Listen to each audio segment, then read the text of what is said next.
আপনাদের সাথে শেয়ার করব ভীষণ মজার মিষ্টি রেসিপি। এই মিষ্টিগুলো কাউকে একবার খাওয়ালে বিশ্বাসে করবে না যে বাসায় বানানো মিষ্টি, বলবে দোকান থেকে কিনে এনেছেন। এতটা মজার হয় এই মিষ্টিগুলা।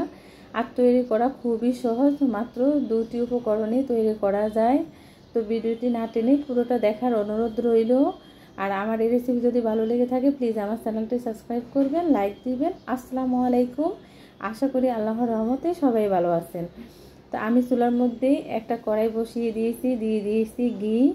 ঘি যেহেতু শেষ হয়ে গেছে এই জন্য আমি একবারে বয়ম কাঁচিয়ে কাঁচিয়ে ঘি দিয়েছি। তো আমি এখানে হাফ কাপ সুজি দিয়েছি। এখন সুজিগুলো আমি হালকা করে ভেজে নিব। আপনারা ঘির পরিবর্তে বাটারও দিতে পারবেন, আবার যদি বাটারও না থাকে তাহলে রান্নার রেগুলার তেলও দিতে পারবেন। আমি দিয়ে দিয়েছি সামান্য একটু লবণ। সুজিগুলো কড়া করে ভাজা যাবে না, চুলা মিডিয়াম আঁচে রেখে হালকা করে আমাদেরকে ভেজে নিতে হবে। এখন আমি দিয়ে দিব দুধ। সুজি ভাজা হয়ে গেছে। এই দুধগুলো আমি আগে থেকে ঘন করে নিয়েছি। একটু ঘন করে দুধ দিলে মিষ্টিটা খেতে ভীষণ ভালো লাগবে। আমি হাফ কাপ সুজির মধ্যে হাফ কাপে তরল দুধ দিয়েছি। এখন সুজিটা আমরা রান্না করে নিব। দুধ বেশি দিব না, তাহলে সুজিগুলো একবারে লেত্তা লেত্তা হয়ে যাবে, মিষ্টিগুলো বানাতে সমস্যা হবে। আমরা যখন দেখব কড়াইয়ের গা ছেড়ে সুজিগুলো উঠে আসছে তখন আমরা সুজিগুলো নামিয়ে নিব। তো আমি সুজিগুলো এখন নামিয়ে ঢেলে নিব একটা প্লেটে। আমি সুজিগুলো নামিয়ে রেখেছি। দিয়ে দিয়েছি এখানে 2 কাপ পানি, দিয়ে দেব 1.5 কাপ চিনি। কারণ এই শিরাগুলো বেশি ঘন হবে না, পাতলা একটা শিরা তৈরি করে নিতে হবে আমাদেরকে। এখন দিয়ে দেব 2টা এলাচ। আপনারা চাইলে এখানে এলাচের গুঁড়োও দিতে পারেন।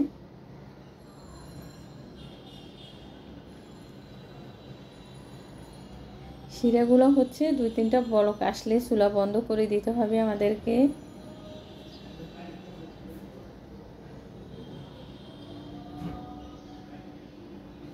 এখন আমি চুলা বন্ধ করে দেব। শিরাগুলো হয়ে গেছে। এই শিরাগুলো আমি আপনাদেরকে আবারও বলছি, শিরাগুলো বেশি ঘন করা যাবে না, পাতলা একটা শিরা তৈরি করে নিতে হবে আমাদেরকে। কারণ এমনিতেই শিরা যখন আমরা চুলা বন্ধ করে রেখে দিই একটু ঘন হয়ে যায়। তো এখন আমি চুলা বন্ধ করে দিব। আপনাদেরকে আমি দেখাচ্ছি শিরাগুলো কিন্তু আঠালো হয় নাই, পাতলাই আছে। আমি চুলা বন্ধ করে ঢাকনা দিয়ে রেখে রেখেছি। তো সুজির মধ্যে এখন আমি দিয়ে দিব 2 টেবিল চামচ গুঁড়া দুধ, দিয়ে দিব সামান্য একটু বেকিং পাউডার। বেকিং পাউডারটা আমরা বেশি দিব না, তাহলে মিষ্টিগুলো সব ফেটে ফেটে যাবে। ছেলে নিব। গুঁড়া দুধ আর বেকিং পাউডার আমি সুজির সাথে ভালো করে মেখে নিব। এই কাজটা আমাদেরকে খুব মসৃণভাবে করতে হবে। আর সুজি মাখানোর সময় যদি মনে হয় ডোটা শক্ত হয়েছে তাহলে আমরা একটু দুধ দিয়ে নিব। তা আমার কাছে মনে গুঁড়ো দুধ দেওয়ার পরে সুজিটা শক্ত, এই জন্য আমি একটু দুধ দিয়ে নিব। তা আমি এখানে 2 চা চামচের মতো দুধ দিয়েছি। এখন আমি ভালো করে মলে নিব যেন সুজির সাথে গুঁড়ো দুধ ভালো করে মিশে যায়। তা আমি ভালো করে মেখে নিয়েছি। দেখেন কতটা মসৃণ হয়েছে ডোটা। এখন আমি গোল গোল করে নিব, মিষ্টির শেপ দিয়ে নিব। আপনারা চাইলে লম্বা করেও নিতে পারেন। এই মিষ্টিগুলো আমাদেরকে মসৃণ করে ডলে নিতে হবে যেন কোনো দিক দিয়ে ফাটা ফাটা না থাকে। তা আমি একইভাবে সবগুলো মিষ্টি বানিয়ে নিব।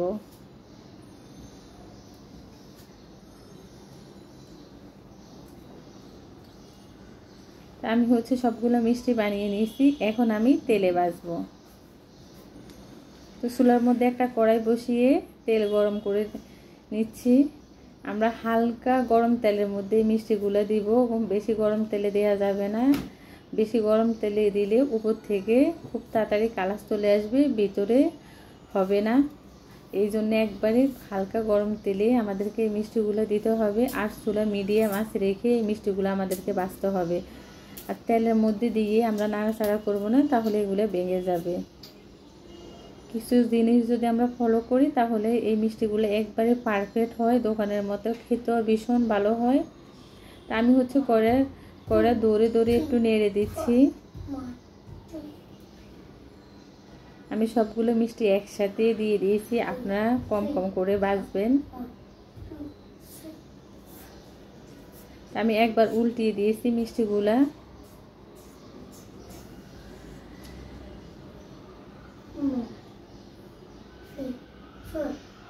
আমি মিষ্টিগুলা এই পিঠ ওই পিঠ করে বেজে নিব। মিষ্টিগুলো ভাজা হয়ে গেছে, এখন আমি উঠিয়ে নিব। দেখেন কত সুন্দর কালার আসছে। আর আমাদেরকে অবশ্যই একটু ধৈর্য ধরে চুলা মিডিয়াম আঁচে রেখে এই মিষ্টিগুলা ভাজতে হবে। তা আমি তেল থেকে সবগুলো মিষ্টি উঠিয়ে নিব।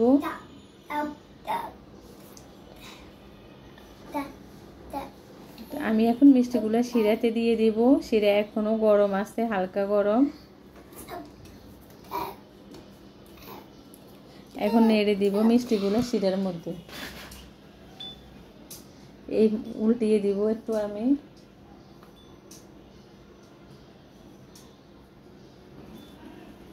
আমি এই মিষ্টিগুলো 1 ঘন্টার জন্য রেখে দিব। আপনারা চাইলে আরও বেশি সময় রাখতে পারেন। 1 ঘন্টা পরে ফিরে আসব। 1 ঘন্টা পরে ফিরে আসছি। দেখেন মিষ্টিগুলা শিরা খেয়ে একবারে টই টম্বর হয়ে আছে। আর এই মিষ্টিগুলো খেতেও ভীষণ ভালো হয়েছে। কিছু জিনিস ফলো করে আপনারা যদি এইভাবে মিষ্টি তৈরি করেন তাহলে একবারে দোকানের মতো মজার হবে। মিষ্টিগুলা খেতেও ভীষণ ভালো লাগবে। আমার এই রেসিপি যদি ভালো লেগে থাকে প্লিজ আমার চ্যানেলটি সাবস্ক্রাইব করবেন, লাইক দিবেন, শেয়ার করবেন। ঈদে একবার এভাবে মিষ্টি তৈরি করে খাবেন, আপনজনদেরকে খাওয়াবেন। তো সবাই ভালো থাকবেন। আল্লাহ হাফেজ।